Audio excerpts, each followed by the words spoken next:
For those who are in farming, this principle will be very, very clear to you. This will be part of my preamble to the teaching. The book of Mark 4 verse 13 shows Jesus saying to the disciples that if you do not understand this parable, how can you understand all parables? Now this verse follows the verses which were talking about the parable of the sower. Now in that parable, there are some intrinsic things about life that you need to understand, which I believe Jesus Christ said, if you don't understand the parable of the sower and the reaper, basically.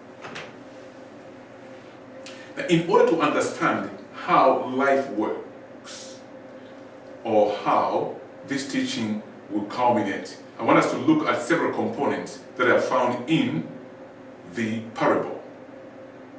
And I want you to take your own time and study this whole chapter, Mark chapter 4, through to the end, from verse 1 to the end.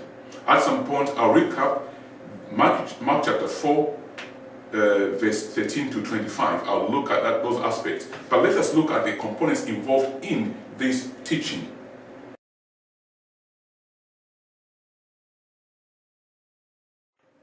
I'd like to use a mathematical picture. I'm a mathematician and a scientist, and that background has helped me to understand lots of things. When the Word of God talks about certain things, because of what God has taught me through life, through education, I have a clear understanding of many things. Now let us look at how do the four components that we talked about interrelate. The screen shows you what we call the Venn diagram. The Venn diagram has a universal set